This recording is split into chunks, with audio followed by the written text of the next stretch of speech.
Welcome back. All right, news video for all you fine people on the internet for your Saturday, May the 24th, and we'll talk about various playoffs that are going on around the hockey world.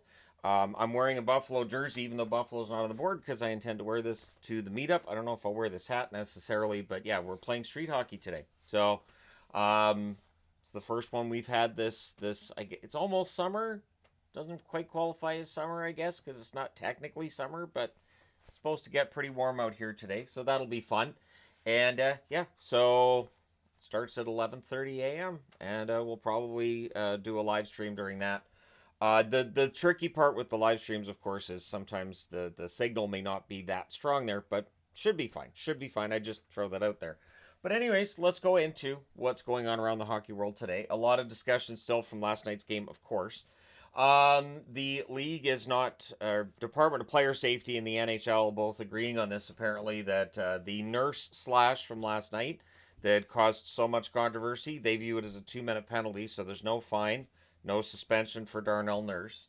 And also for all of the people who thought Hintz was faking, Hintz was seen in a walking boot after the game. That's the report, and I haven't seen any updates on his status. He's not going to be playing in Game 3, though.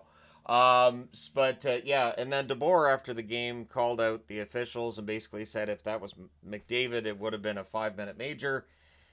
Probably not, and I say that because we covered this on the channel. I want to say last year that was a topic of discussion. McDavid does not draw penalties the way that a lot of other high-profile players do in the National Hockey League. At times, it's felt like it's because Edmonton's power play is really good. They don't want to give them a power play. We saw that with Winnipeg this year, too. I remember at certain points with Vegas, it felt like officials may not have been giving them power plays because their power play was really good. I do feel like that's a thing that happens because it's happened with various teams. But yeah, McDavid does not draw penalties the way that we think he would and the way the stats say that he should. He absolutely should draw a lot of penalties, but he doesn't. He really doesn't. So hopefully, with the Game 3 switching over to Edmonton, Dallas makes the right moves in order to adjust their roster and figures things out. Because if the Oilers win Game 3 at home, this series could get ugly very quickly. Tonight, of course, at 8 o'clock Eastern, 5 o'clock Pacific, the Florida Panthers hosting the Carolina Hurricanes. Florida will be without Sam Reinhart, so Jesper Boqvist goes into the lineup. And I would be very surprised if Florida skips a beat. Florida has been very good, and it doesn't necessarily matter if guys get hurt because everybody plays that same style. They're very well coached. There's no panic of any sort with them. On the Carolina side, Kochetkov is starting in this game tonight, and again, 8 o'clock Eastern, 5 Pacific. Kokeniemi returns to the lineup, and Morrow is still in the lineup. I think if Scott Morrow is going to play these games, he has to get a regular shift. You can't have 5 defensemen against Florida. You're going to need 6. I'm not sure why they're not giving Nikishin a chance and a look, but yeah, Morrow stays in the lineup. It looks like Chatfield's still going to be out. And I mean, this is a must win for Carolina. Absolutely a must win. So we'll see how that ends up playing out for them. Brandon Shanahan is apparently not headed to the New York Islanders. The Islanders basically deciding it's not a good fit. And I'm sure that was mutually agreed upon between both parties. So Brandon Shanahan at this point is a free agent. And we'll see where he ends up, what ends up happening with him. Remember, he at one point in time worked for the league and worked in that Department of Player Safety. So I mean, we'll see what happens there. But I would think Shanahan will be there'll be some level of demand for Shanahan's services.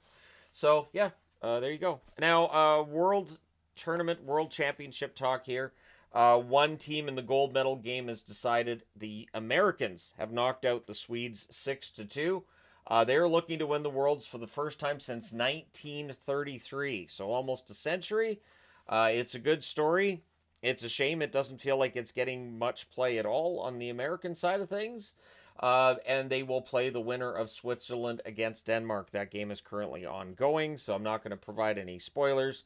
But yeah, the U.S. is looking for their first medal, and whether it's Switzerland or Denmark, I would think they have a very good chance of ending up winning that gold medal, whereas Sweden will play the bronze medal game tomorrow against the losing team between Switzerland and Denmark. So Sweden looking to up their medal total. I think it's 49 that they would have if they won the bronze, and I think they said Canada has the most medals all time with 53.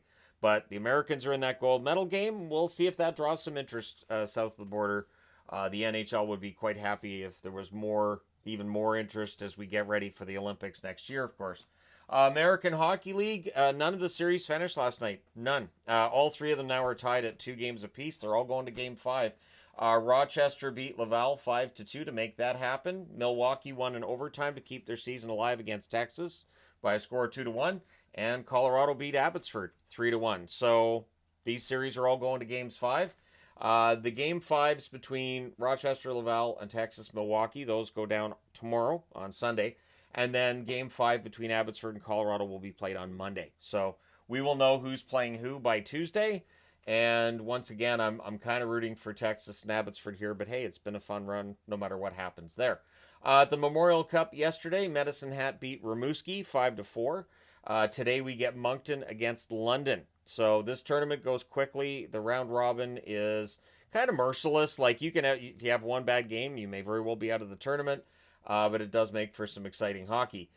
Tonight in the PWHL, so while this one today between Moncton and London starts at 6 o'clock Eastern, 3 Pacific, so does the PWHL final game between Ottawa and Minnesota.